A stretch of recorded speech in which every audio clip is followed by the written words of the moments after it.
Good morning. My name is Thea, and I will be your conference operator today. At this time, I would like to welcome everyone to the Alaska Air Group third quarter earnings release conference call. Today's call is being recorded and will be accessible for future playback at alaskaair.com. All lines have been placed on mute to prevent any background noise. After the speaker's remarks, there will be a question-and-answer session for analysts. If you wish to ask a question, please press star 1 on your telephone keypad. If you would like to withdraw the question, press the pound key. Thank you. At this time, I would like to turn the call over to Alaska Air Group's Director, Investor Relations, Emily Halverson. Please go ahead. Thanks, Thea. Good morning, and thank you for joining us for our third quarter 2020 earnings call. On today's call, you'll hear updates from Brad, Ben, and Shane. Several other members of our management team are also on the line to answer your questions during the Q&A portion of the call. The global health and economic crises continue to significantly impact our business and outlook. This morning, Alaska Air Group reported a third quarter GAAP net loss of $431 million. Excluding special items and mark-to-market adjustments, Air Group reported an adjusted net loss of $399 million. Special items this quarter include $322 million associated with employee separations, $121 million of asset impairment charges that were triggered as a result of certain owned aircraft being permanently parked, and a $398 million benefit related to the CARES Act Payroll Support Program wage offset. Our average daily cash burn for the quarter was approximately $4 million. As a reminder, our comments today will include forward-looking statements regarding future performance, which may differ materially from our actual results. Information on risk factors that could affect our business can be found in our SEC filings. On today's call, we will refer to certain non-GAAP financial measures, such as adjusted earnings and unit costs excluding fuel. And as usual, we have provided a reconciliation between the most directly comparable GAAP and non-GAAP measures in today's earnings release. And now I'll turn the call over to Brad for his opening remarks. Thanks, Emily. Good morning, everyone. It's been 8 months since the initial moments of this crisis when all airlines, including Alaska, saw bookings fall off sharply. Air travel virtually ground to a halt, and as they always do, the people of Alaska and Horizon rose to meet the challenge. We identified 8 critical work streams covering areas of our business that needed to change rapidly. We built plans for each of these areas, and we got to work executing the plans. The work streams included the safety of our people and our guests, the sizing of our fleet, network, and workforce, cost and overhead reduction, as well as liquidity management, guest and employee communications, a whole host of commercial activities, and working with the government and other airlines on the CARES Act. These efforts were coordinated by our project management team under the direction of Sandy Stelling, and individual work streams were executed by people throughout the company. I'd like to share some data points with you that demonstrate the remarkable progress our people have achieved to date. First and most importantly, our team sprinted into action to ensure the safety of our employees and our guests. We made over 100 changes to our operation as part of our Next Level Care program, including enhancements to aircraft cleaning, social distancing, mandatory masks, open middle seats, and guest service with reduced contact. Our data shows that our employees, as well as customers who have flown, have very high confidence in our safety. Second, our network team culled flying from 1,300 daily flights prior to the pandemic to just 350, nearly overnight. We're back to 760 flights today, and will soon be at 840. Third, we've historically carried about 130,000 people per day. In April, that number dropped to 5,000.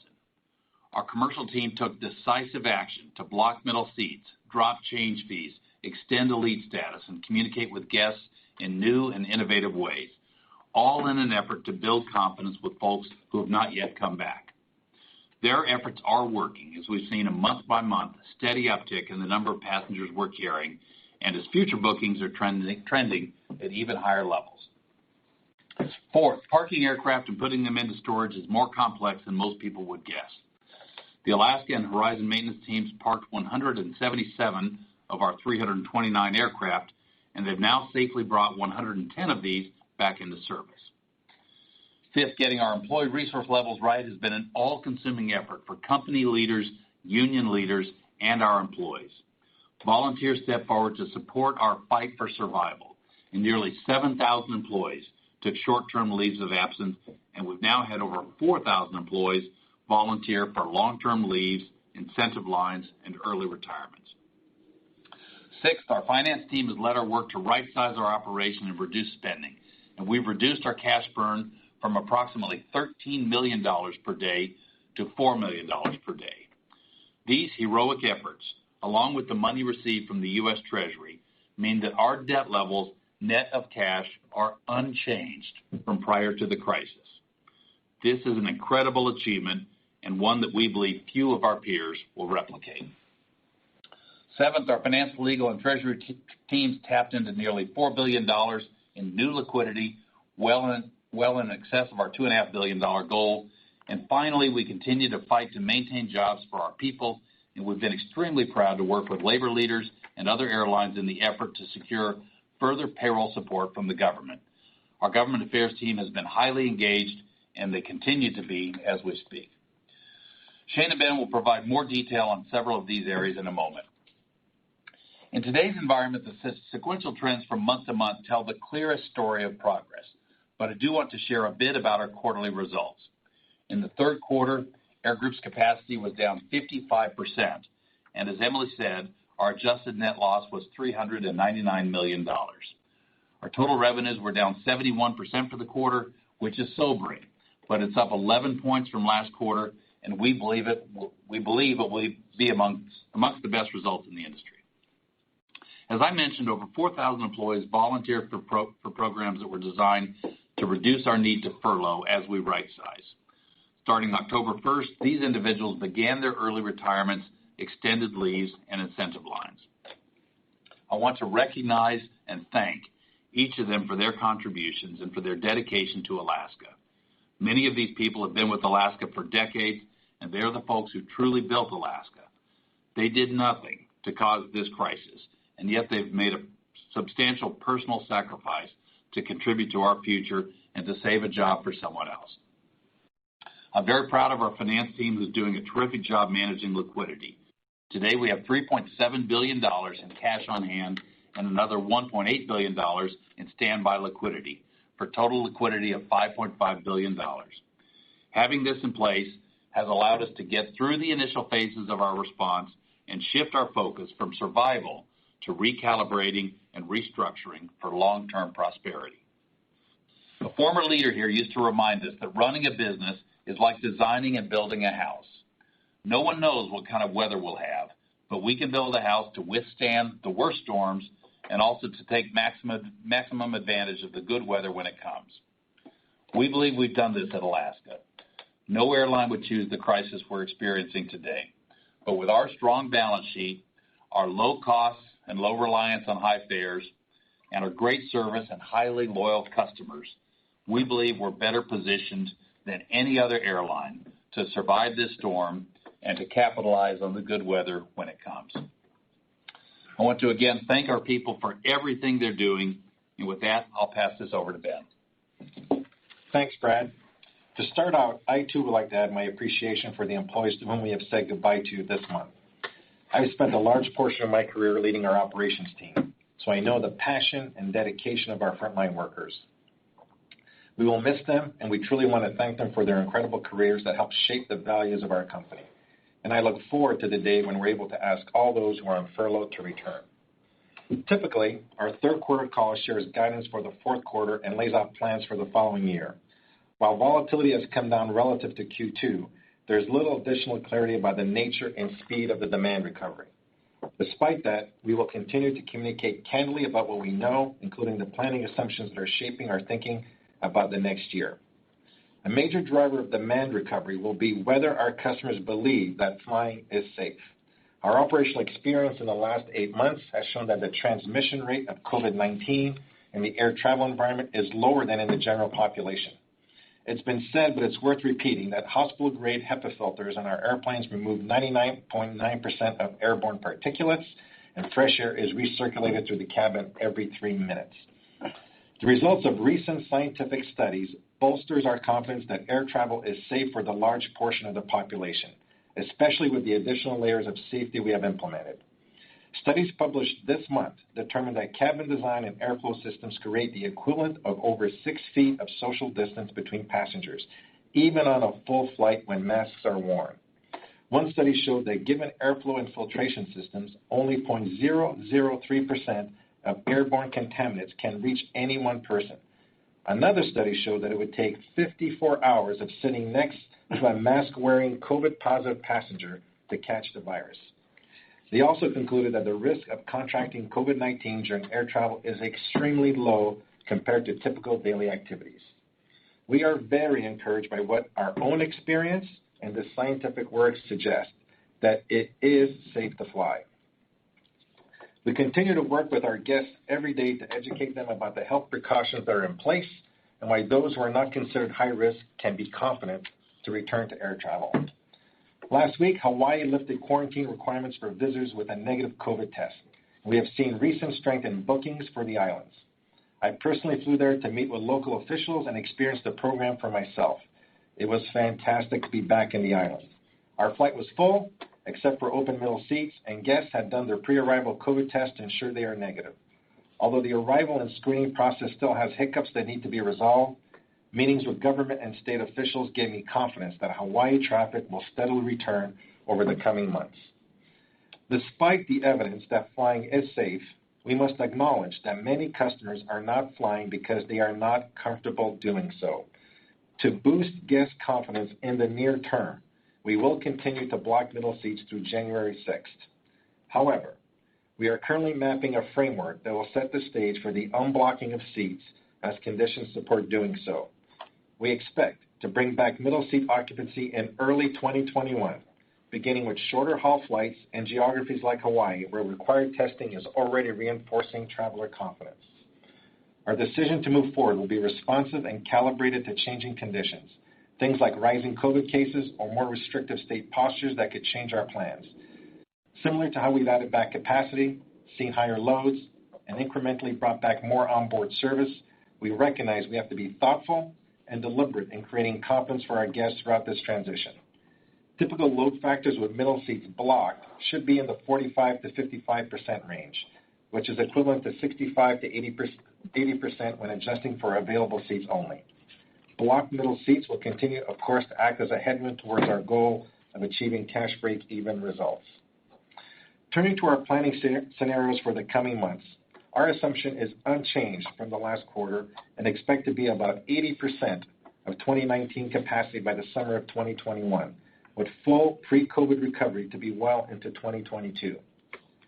As we demonstrated in Q3, our mindset is to stay nimble and to modify these plans as circumstances evolve. While we plan to fly 50% of prior year Q3 capacity, the pace of recovery was slower than expected, so we adjusted our flying down to 55%. Given what we are seeing in demand today, we are preparing for our operation to be, for our fourth quarter capacity to be approximately 40% below prior year levels, with October down 45%. It remains the case that 70 to 80,000 passengers per day, or about 60% of normal levels, is the threshold at which we can achieve cash burn zero. We believe the following factors are relevant for continued near-term improvements as we move into 2021. The scientific studies released will help both public confidence and understanding on the safety of air travel. As expected, there is strong correlation between the reopening of destinations and demand. Hawaii and other warm destinations are strengthening as guests look for work-from-anywhere locations and vacation destinations. More recently, we've seen that marketing and promotional efforts can be effective in today's environment. In August, we launched our first Buy the Row promotion, which offered buy one, get one pricing, allowing guests to secure a full row to themselves with middle seats blocked. This promotion was well received and demonstrated to us that marketing to aspirational travelers, reinforcing our safety messaging, and offering the right price does have a stimulative effect in today's environment. And lastly, the upcoming holiday travel season, coupled with the permanent removal of change fees, appears to be driving more advanced bookings. Business travel remains under more pressure than leisure, but we're talking with our corporate partners about our future with One World and other ways to support the return of business travel. Today, we are honored to join Microsoft and SkyRNG to introduce a partnership focused on making business travel greener with sustainable aviation fuels. We admire Microsoft's leadership, and we're grateful to partner with them to bring travel back in a way that cares for both individual guests and the environment. As we progress forward, we know there is significant work still to be done to ensure we have a thriving post-COVID network and a business model that can drive us to and then beyond our pre-COVID size. I want to echo Brad's thanks to the individuals and teams at Alaska and Horizon who are working so hard to control what can be controlled in this moment. For the reasons I've shared today, I'm optimistic that we will see our way through this crisis and emerge stronger for it. And with that, I'll pass it to Shane. Thanks, Ben, and good morning to everyone on the call today. In my comments this morning, I'll provide brief updates on our liquidity, cash burn performance, and cost restructuring efforts. Last quarter, I shared details with you about the $3 billion of liquidity that we had added to our balance sheet since March, including the $1.2 billion EETC we completed in early July. We have since secured an additional $1.9 billion in allocation under the CARES Act loan program. The terms of this program were ultimately attractive to us. The loan comes at a reasonable cost with maximum flexibility, which we viewed as a priority.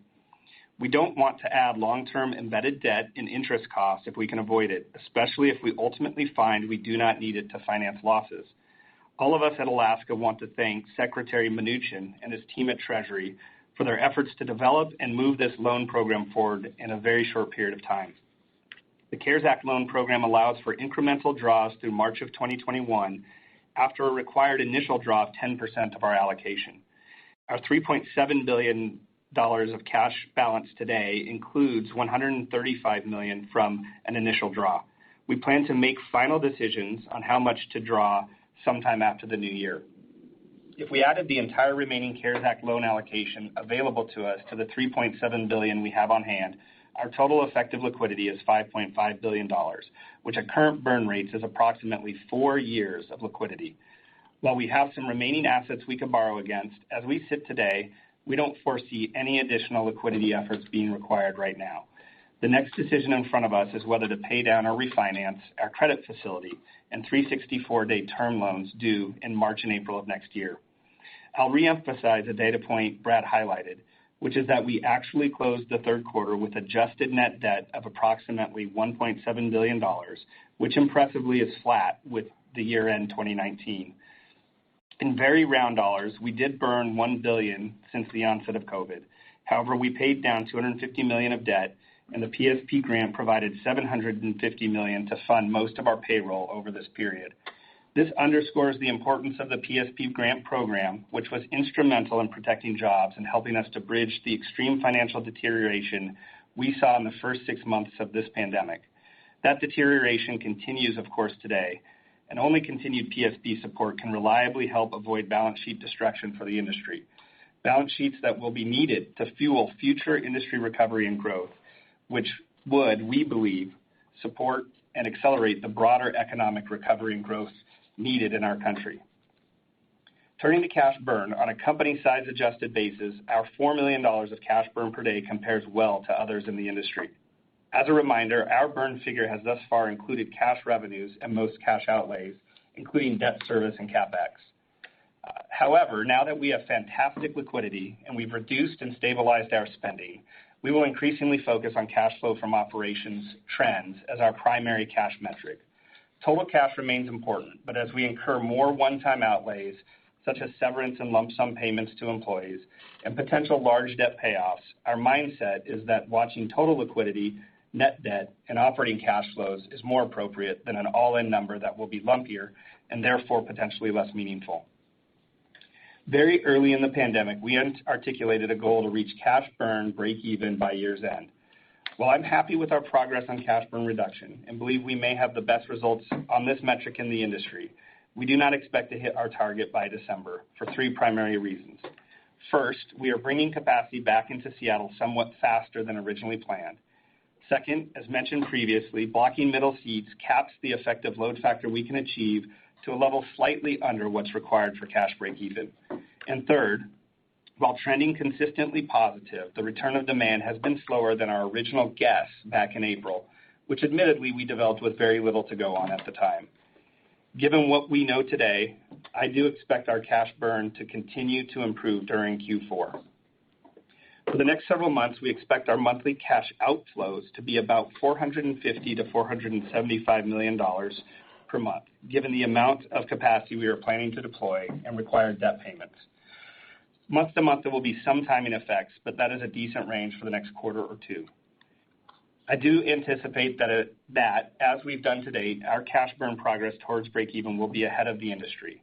At this point, it will require further recovery of demand and likely the removal of middle seat blocks in order to achieve. Turning back to costs, in July, we initiated early out programs and extended leave options for all of our frontline teams. We had over 700 employees take advantage of permanent early outs and over 3,300 individuals take extended leaves or voluntary furloughs. This allowed us to reduce the number of voluntary furloughs. This allowed us to reduce the number of involuntary furloughs necessary in October to around 400, in addition to the 350 management positions that were permanently eliminated. As a result of these programs, we recorded a one-time special item in the third quarter of $320 million. Temporary payroll savings from these decisions are expected to be $375 million in total, and permanent annual savings from the early out programs and our management reduction in force will be $132 million annually. The temporary cost savings begin to taper down in April of 2021 and sunset in late 2022. Our leave programs allow us to recall employees to support the operation should we need to, which would bring costs back more quickly as those employees return to full pay and benefits. Although I will say our goal is to bring back our flying and our people as soon as demand allows us to. Beyond the actions we've taken to reduce payroll costs, we are also making progress on the structural cost reductions we discussed on the last call. I shared previously that we were targeting initially at least $250 million of permanent structural cost savings to help return us to pre-COVID CASM-ex levels, even if we were to remain a 20% smaller company. Several initiatives are underway to help meet this goal, the largest of which include, first, the aforementioned permanent payroll savings of $130 million annually. Second, our efforts to improve the ownership costs and cost efficiency of our fleet. Over the next 3 years, we will see the expiration of 42 of our 61 Airbus leases, which represents an opportunity to either extend those leases at far lower rates to what we pay today or possibly replace them with larger, more efficient aircraft. Third, given payroll is 35% of our cost structure, we intend to return to our pre-Virgin acquisition productivity levels, which were the highest we've ever achieved. This will require bold leadership and also commitment of our people as we work to restore this historical competitive advantage. Fourth, we've completed the elimination of at least $35 million of non-wage overhead spend. Fifth, we've identified $50 million in supplier renegotiations, of which we've achieved over $25 million to date from hotels, healthcare providers, software licensing, and changes to airport vendors and rates. And there are several other initiatives, including real estate cost savings and moving E-175s into markets in the state of Alaska where demand cannot support continued mainline flying.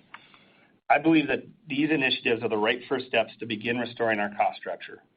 If there's one thing we have learned and are committed to as a leadership team, it is that low-cost discipline is simply a requirement of this industry if you want to be able to survive in the downturns and thrive in the ups. So 90 days ago, we were hoping for a better quarter brought on by the ebbing of this health crisis and a return to carrying our guests around the country. That didn't fully happen, but each month has improved since March. And despite how intently focused we are on weathering this downturn, we are ultimately optimistic. Our guests want to travel. We have superb liquidity. As Brad outlined, we have unmatched competitive advantages. And we have an amazing group of 22,000 people dedicated to making this company successful. And with that, let's go to your questions. At this time, I would like to invite analysts who would like to ask a question to please press star, then the number 1 on your telephone keypad. Again, that's star 1 for any questions. We'll pause for just a moment to compile the Q&A roster. The first question will come from Helane Becker with Cowen. Please go ahead. Thanks very much, operator, and thanks for your time, everybody. So I just have one question. When you talk about bringing capacity back faster than you intended, but you're still not able to reach, positive or break-even cash flow or cash burn, why would you bring the capacity back sooner? Wouldn't it make sense to not bring the capacity back just yet and wait on that? Yeah, maybe I'll start, Elaine, and then I'm sure Andrew will want to chime in. I think one of the variables in that is the fact that we blocked middle seats and decided to continue to do so through the end of the year. And I think, what we're seeing in some of the more peak periods is there's a potential with the middle seats blocked, we would be spilling demand, which we really aren't in a position to want to do. And so it made sense for us to build out more of our pre-COVID Seattle network much quicker, a little bit quicker than we had originally planned to do. But Andrew could add to as well. Yeah, hi, Elaine. I think, and again, the key word there from Shane was sort of planned at the beginning. But we're quite confident in what's happening in the fourth quarter. And our percentage of flying in leisure markets in the fourth quarter is significantly more than it was last year. And we're seeing a lot of good flying in our leisure destinations, our sun destinations. And, of course, with Hawaii opening up, we were actually down 88% in Hawaii capacity in the third quarter. We're going to be down only half that in the fourth, given the opening and the testing going on. So we feel pretty good about the type and nature of our flying in the fourth quarter to continue to grow this and generate, new revenues. Okay. And then for my follow-up, Andrew, while I have you, can you talk about credit card spending and sign-ups and what you're seeing there in this environment? Yeah, I think, I just went back the last 10 weeks for both bookings and actually new credit card accounts, actually. And our new credit card accounts have been increasing every week on average by 5%. And as far as our overall credit card spend goes, it's been stable. I don't think we normally disclose what percentage that is down, but I will say that it's significantly better than passages and bookings right now. But given the economy and everything like that, my personal view is that our credit card is performing quite well. Okay. Thanks very much. Thanks, team. Thanks, Elaine. Thanks, Elaine. The next question will come from Andrew Dodora with BOA. Please go ahead. Hi, good morning, everyone, and thank you for the questions. My first question is for either Ben or Andrew. I know with the leisure-driven demand and Ben, your comments, you mentioned that promotional activity is stimulating some travel for you. Can you maybe comment a little bit on the types of competitive actions that you're seeing out there in the market, particularly on pricing, given that leisure is so sensitive to this item? Yeah, you see the normal pricing activities. We have just in the normal marketplace competitors doing things with fares. I think overall the business fares are way more stable. But I think mostly right now, for us at least, is focusing on bringing people back. And my just on all the people I talk to is once someone has flown, their confidence in flying again is materially stronger. So we believe that getting passengers to fly is really, really important. I think overall our average fare was down about 17% in the third quarter. But again, I'm not personally seeing anything out of the usual as it relates to pricing actions. And Andrew, it's Ben. And I think, like I said in the script, I think we're seeing the ability to stimulate traffic with lower fares. And we have this great thing with Russell Wilson, which I didn't mention, that every time Russell Wilson throws a touchdown or two or three, you get a 10% discount for every touchdown he throws. And we're seeing good reaction to that. So thanks for your question. Great. Sure. Thank you for that. And then just my second one, just for Shane, but now some great color on some of the structural cost savings. Maybe any initial thoughts on how you're thinking about unit costs once you get through the crisis, maybe perhaps relative to 2019 levels? That's it for me. Thanks. Yeah, thanks, Andrew. And I'll follow on with Ben. I'm a big supporter of running the ball this year with the Seahawks. Russell's got 19 touchdowns, which is a lot of discount. But we're happy that customers are getting good discounts right now. Yeah, Andrew, I know everybody's interested in that. We are anxious to sort of come out with something, in terms of a target with a date attached to it, but we're not going to do that today on this call. I think we need a little more time. to really understand where we think the sort of capacity is going to go over the next 12 to 18 months, and then really lock in some of these savings initiatives. So I think I totaled about $190 million that we're very confident we've got line of sight in capturing, and we've got significantly more than that we're working on cost restructure, and we'll continue to come to you all with more clarity and more specificity as the earnings calls go by over the next couple of quarters. Right now, we are really focused on getting within a handful of percentage points of our pre-COVID CASM-ex sometime next year, but we're not at a point where we can totally forecast and give you a date on that yet. Fair enough. Thanks, Shane. Thanks, The next question will come from Savi Syth with Raymond James. Please go ahead. Hey, good morning. Regarding your comment about the 450 to 470 a month cash outflows, could you give us an idea of kind of what that was in the third quarter, and if it includes kind of the cost reductions that you've outlined? And also, just along with that, what do you expect in terms of debts and severance in like fourth quarter in 2021, just so we can have an appreciation for the other types of cash outflows? Yeah, Savi. So in Q3, it was less than that. We had a little bit less capacity deployed. I believe our total operating expenses were 1.1x or something like that. So I think with debt, it was probably 415 or something like that. So it's up a bit with the incremental capacity. What was the second part of the question? So I didn't realize that includes the debt. I was just wondering what other, if there's any severance cash components or other cash outlays that's not part of that core component that we should be mindful of. Oh, yeah. So we had about $30 million in a one-time sort of severance lump sum that hit October. We don't expect any more than that at this point, so that'll be in our Q4 results, and it's part of that number. In terms of the Q4 sort of 450 to 475, if it includes cost restructure items, recall that on our Q2 call we had said our goal was to hit exit rate savings of $250 million. So, the 190 I just gave you on a exit rate basis would be in that number, and any more we can do between now and the end of the year could improve that a little bit. That's helpful. And maybe another, just to follow up on the cash break-even comment that you made about 60% of passengers for, is that kind of at flattish yields, and kind of what kind of ATL burn are you assuming in there? Yeah, I'll let Chris give some color on ATL because we prepared for this question and he's got a lot of color on it. But Great. Yields, we are assuming lower yields. Maybe I won't share what the specific planning assumption is, but we are assuming pricing is depressed for a bit.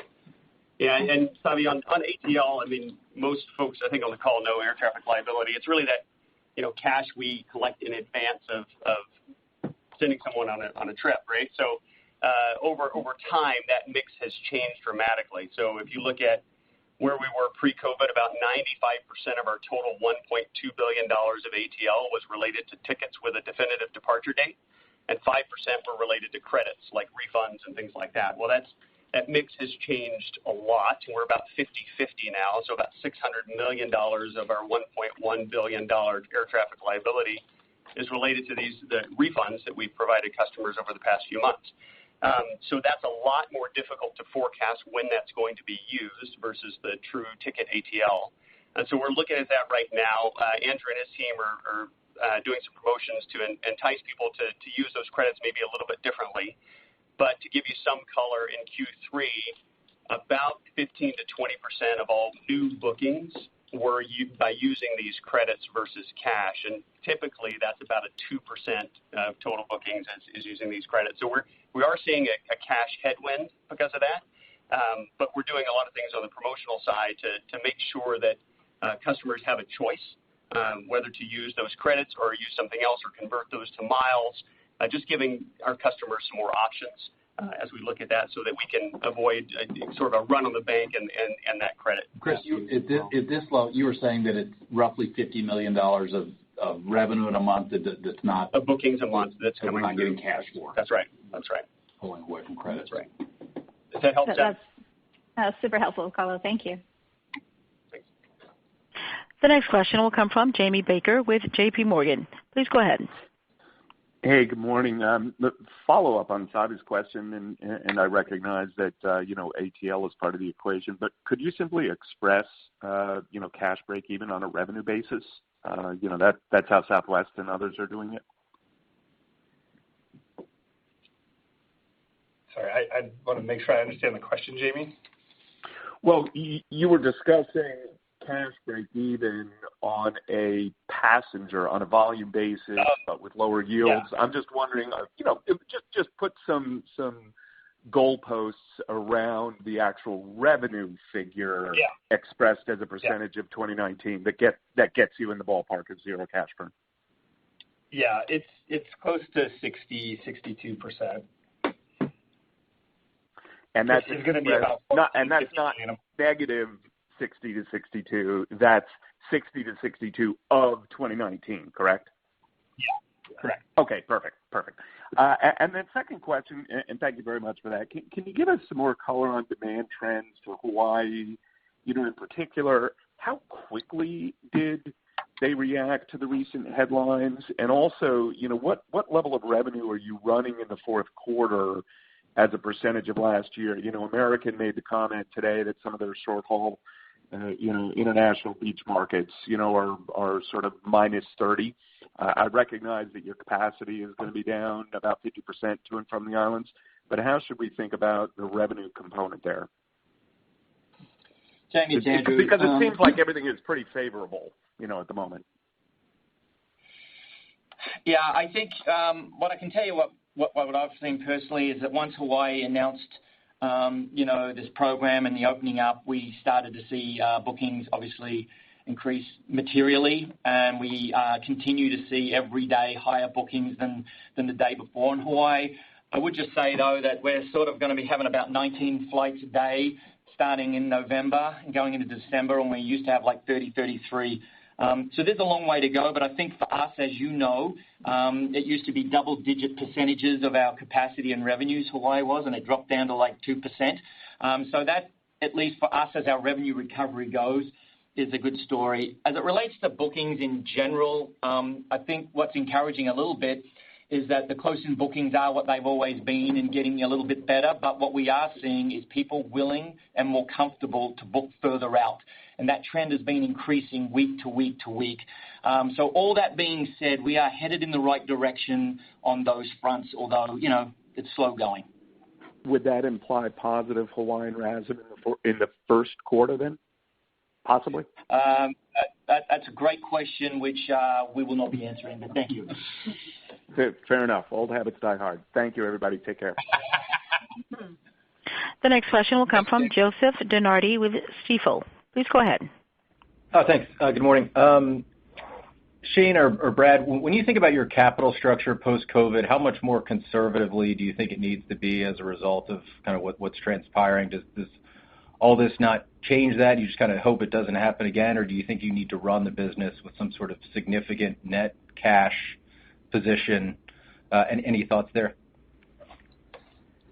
Yes, it's a great question, Joe. I think we really feel supported. Our long-term strategy of keeping a conservative balance sheet, we've actually kept a pretty sizable cash position. The whole sort of financial profile on the P&L side, low cost, low reliance on fares. We sort of feel like a time like this validates that strategy. As we look forward, would that change? Would we want a higher percentage of cash to revenues or lower adjusted debt to cap? I think that's something we sort of watch and look to. I'll tell you, as we said in the script, I personally am really, really heartened by the fact that we are sitting here at September 30th and have not taken on net debt as a result of this crisis. It's sort of an amazing statistic, and the government gets credit for that. I mean, the $725 million of comp definitely helped us. But that helped us most in April and May when it was bad. We're doing much better sort of on our own now. So I personally, it's well, you guys, you make us smarter with your questions, and it's something we should think about. But if myself, I think what we're seeing today sort of validated Alaska's profile going into this thing.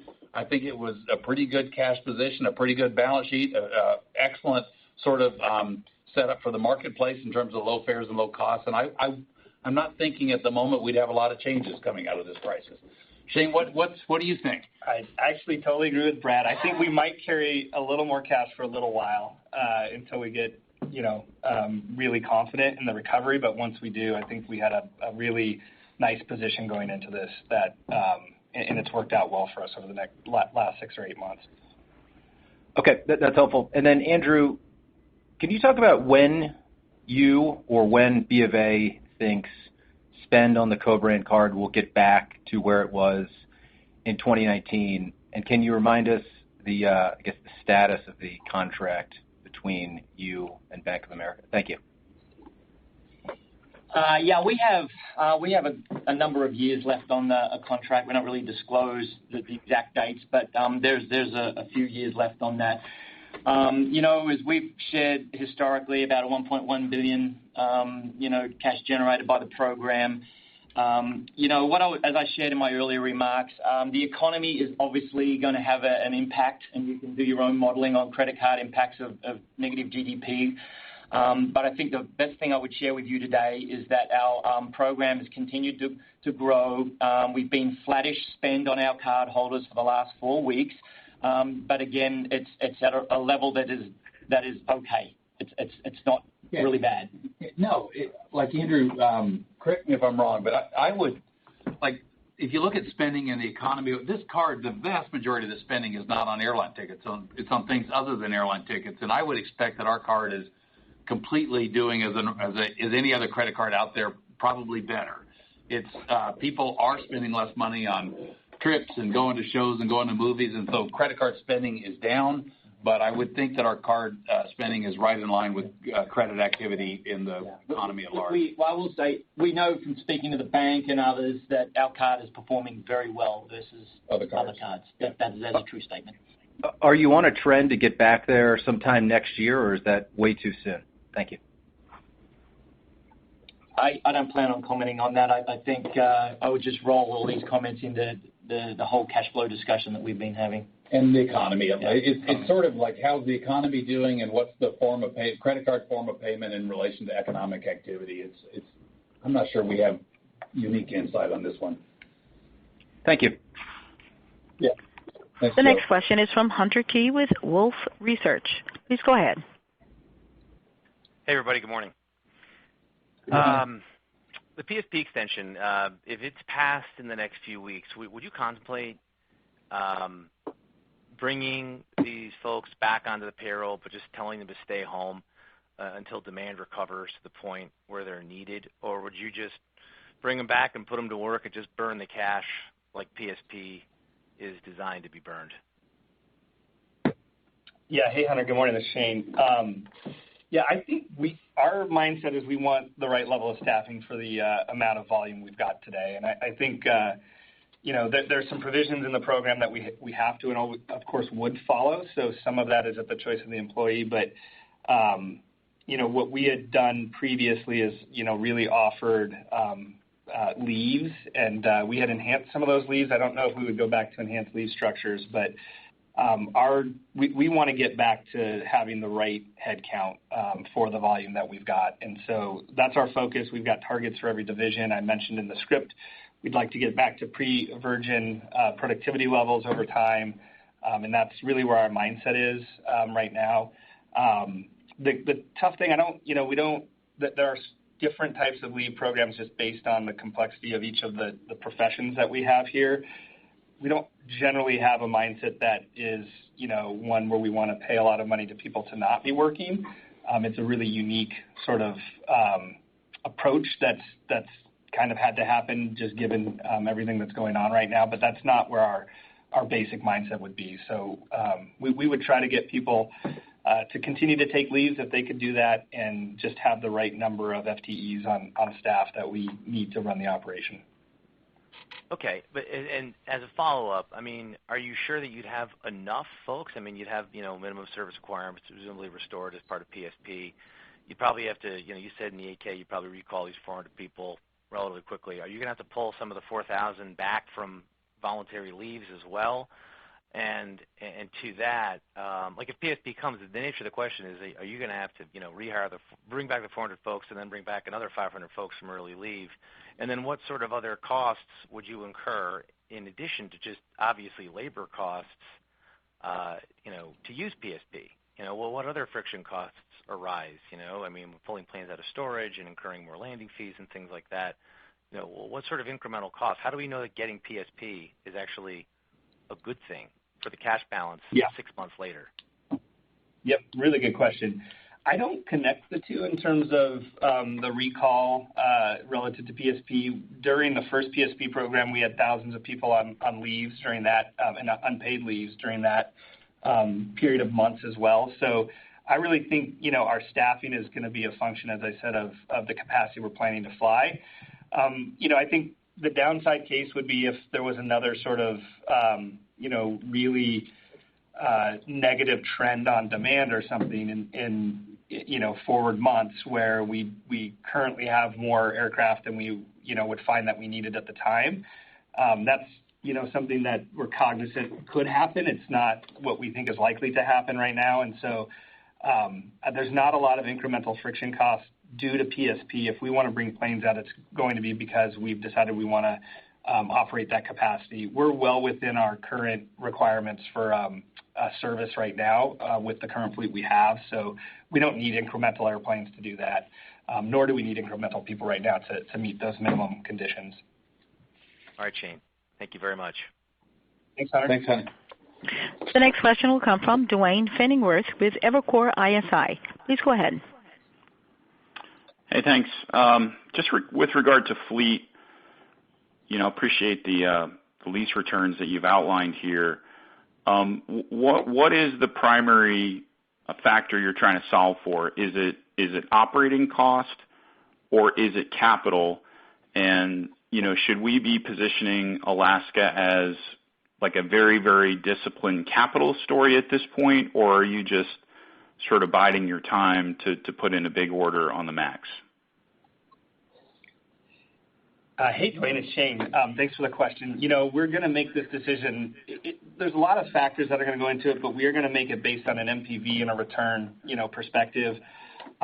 We think we can do it in a way ultimately that also helps the P&L, and that is, totally responsible in terms of how we manage capital. And we've talked about this very openly. There's a case to be made that we could replace lease content with new lease content. So and I know you all look at that as it is a commitment over a long term, but it's, less, immediate cash out the door. So I think there's a lot of flexibility here on how we do this. Strangely enough, I think we're sort of, myself and Nat and the Treasury and fleet teams are very anxious to be able to go and get out of some of these pretty onerous leases that we have on the A320s and get into better aircraft or much better, leases for us. So, it's a 3 years still to fully see its way through. But we're going to be very cognizant of how much cash we're using. We're going to be very cognizant of debt to cap, those sorts of metrics. We're not giving up on any of those sort of historical ideals that we've had. But it's both. It's return on invested capital. The return story's got to be there. The ROIC story's got to be there. Yeah. It's definitely an opportunity, and I appreciate that. I guess for now, how should investors be thinking about the annual CapEx over the next few years? Thanks for taking the questions. Yeah, that's another great question. I'll put that in sort of with Andrew's in terms of forward look on unit costs as well. We know that folks want to know kind of what our appetite for capital is over the next little bit. We're not in a position to give you a strong forecast today, and it's just because it's still in flux. We haven't made decisions yet. So as soon as we do make decisions, we'll be very transparent about those. We're just not at that point yet. I guess you have made comments though about deposits that you have out there, and no more cash would go out the door until those deposits are absorbed. Is that still the case, or has that changed? Nope, that's totally consistent with our thinking today. We intend to draw those down before we use fresh capital. Thank you. Thanks, Dwayne. Thanks, Dwayne. The next question will come from Catherine O'Brien with Goldman Sachs. Please go ahead. Hey, everyone. Thanks so much for the time. Actually, a quick follow-up to Dwayne's question. So on the fleet decision, what's the gating factor? Do we need for the MAX to be flying again for you guys to make the decision? Is it just, lessors have their handfuls and so, you don't have a great line of sight on what the new lease cost would be?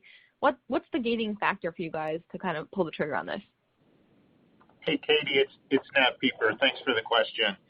I think as we've been clear and consistent all along, we love all of our airplanes, but the A319s and the A320s are uneconomic relative to others.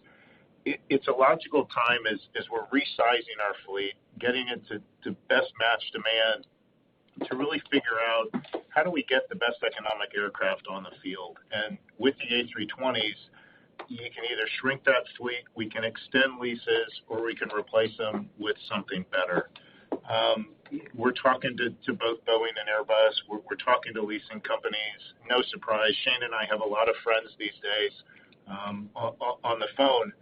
And I think what we're looking for, excuse me, is the right set of opportunistic chances to come into play. Of course, the MAX needs to be recertified for that to be a viable candidate airplane, and everything we're hearing from Boeing is positive on that front. So it certainly factors into our thinking, as does, the supply-demand imbalance for aircraft in the market. Got it. And then maybe just a follow-up on demand. One of your competitors noted that the correlation between bookings and COVID cases seems to be breaking down. I guess, first, are you seeing the same thing? And then, if so, is that driven by, purely by parts of the country that aren't subject to travel quarantines? Or are you seeing more momentum on demand from innovation like your, pilot test here in terms of getting people tested before flying to Hawaii? Any color there would be helpful. Thanks. Yeah, thanks, Katie. The way we think about it is really we're in wave 3. There was wave 1 at the beginning, wave 2 hitting the summer, and wave 3 right now. And we're very much seeing everything that our competitors are seeing as it relates to that. I think a couple of things. I think number one, and you hit on it, is that it's really occurring more in the middle of the country or outside of our core network. So the coasts are in a decent shape, all things being equal. So we're not seeing the impact there. And I also think that there's just, as we talk more and all the more layers of safety, more people fly, and when they fly, they're okay to fly again. I just think there's a little bit of positive momentum, and that again, we are just seeing our guests grow every single week for the last 10 weeks, and we have not seen that momentum slow. Yeah. Got it. Thank you very much. Katie, go ahead. I'm sure this is available in public sources, industry sources as well, but bookings the last 3 months have definitely been increasing at a higher rate than employments. And so I think there is a greater disconnect between what coronavirus cases and so forth. I think, as Andrew said earlier, people that have flown are having a good experience, are willing to come back. These data sources that are out there, the Department of Defense study, the IATA study, it is safe to fly. We totally believe that it's safe to fly, and I think our customers are increasingly having more confidence flying. So I think it all bodes well for the future. That's great color. Thank you so much, Brad. Yep. The next question is from Mike Linenberg with Deutsche Bank. Please go ahead. Hey, good morning.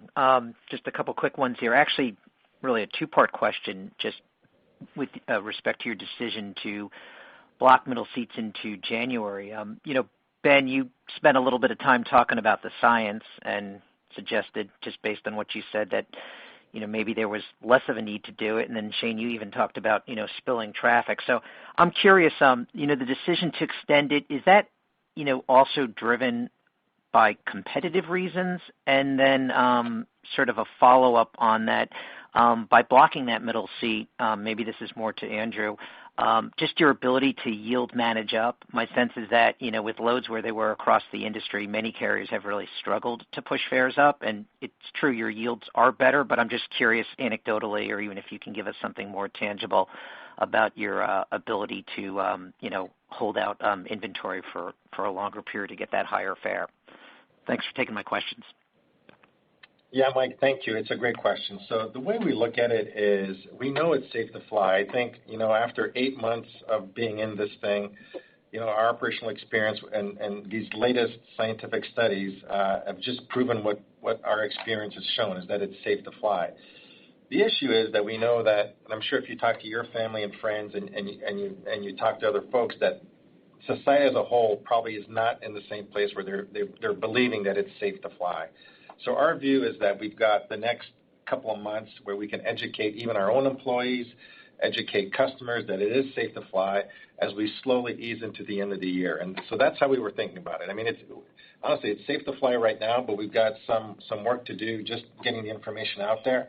And as we get into the new year, like we said, we're going to calibrate how we're going to open up the middle seats. And I think we have a good plan really early into the new year, if, again, given that things don't change radically from where we are today, towards the first and second quarter. Ben, would you consider, if Christmas bookings are strong, would you consider on some flights removing that pre-January, first week of January? What I would say with everything, Mike, is we want to be nimble. We want to look at all the information. We want to look at what's going on there. Right now, we've made a decision that we're going to block through the end of the year. And that's been our thinking. But again, we'll gather all the information and we'll make the right decisions every step of the way with our customers and with our employees in mind. Okay, and then just the Andrew piece on ability to yield up. Yeah, I think so. A couple of things. As we've said, we're going to be blocking through January 6th. That's what we tell our guests, and they should have confidence when they book that we'll be blocking those seats. But to Ben's point, we're going to be revisiting that going forward. RM will do what they will do and yield up on peak flights. But at the end of the day, there's a fixed basis cost of flying an aircraft. And obviously the economics of the business are we'd much prefer to have low fares and put more people on the same departure than to add more departures. So I think, as we go into the new year and we continue to watch this environment, this will be an important part of our economics and how we bring cash flows in. And so more to come on that. Great. Thank you, everyone. Thanks, Mike. Thanks, Mike. The next question is from Brandon Oglenski with Barclays. Please go ahead. Hey, good afternoon. Good morning, everyone, and thanks for having me on. Shane, I just want to come back to those structural cost opportunities and, I think getting back to a 2019 CASM-X. Just to clarify, is that structured around being, roughly 20% smaller? And I think there was a follow-up as well, being revenue break even around 60 to 62% of where you were in 2019. Is that also assuming, roughly 20% smaller airline? Yeah, Brandon. So the way we've tried to articulate this is even if we're smaller by 20%, we want to reach those unit cost goals. I'm not saying we're going to be smaller by 20%. Our assumption for next summer is we are. We want to get back to our pre-COVID levels and then grow from there, and we think we've got a business model that can do that. But we're going to be smart about it, and we've got to see the returns, in order to get there. To the degree that we're able to approach our pre-COVID size, it will be, incrementally easier to get to our pre-COVID CASM-X with the structural cost reductions that we're identifying and executing. And so there could be some upside over time as we reapproach sort of our pre-COVID size. The 60 to 62% is simply, the percent of revenue we need to get back to relative to 2019 at any size in order to get to cash break even. Well, appreciate that. And I think, you clarified as well that you're targeting $250 million in savings and you're confident on the 190. Could you go over those last few buckets of savings because it went really fast? Do you mind? Yeah, sorry. The ones that I said in the script that had sort of actual dollars attached were wages, really from the early outs in the management reduction in force, non-wage overhead categories of at least $35 million. Supplier rates, we have $50 million, 25 of which we've already secured, and that's hotels, some of our software licensing, healthcare, some other areas. And then fleet is a big one, and that might be a little longer in terms of the timing. Productivity and some real estate savings as well are a couple of the other categories I mentioned. Okay, thanks, guys. Appreciate it. Thanks, Brandon. Thanks, Brandon. Okay. Thea, we have time for one more question. Yes, sir. The final question will come from Miles Walton with UBS. Please go ahead. Thanks. Good afternoon. Just one clarification, one question. On the clarification, so the mainline fuel efficiency up 12%. It's been trending that direction. I'm just curious from a fleet perspective, can you just clarify on the sustainability of that level of efficiency? And secondly, on the regional, as a percent of the network as you reconstitute here, should we think about it going back to 10% of the network versus the 20% you've been running? Or is there any difference in change as you reconstitute the network, how you're thinking about the regional composition as well? Thanks. Hey, Miles, maybe I'll take both of those just to be super efficient. On the fuel efficiency thing, there's three drivers. One is we're relatively flying more fuel-efficient aircraft, so the ones that we have parked tend to be some of our least fuel-efficient aircraft.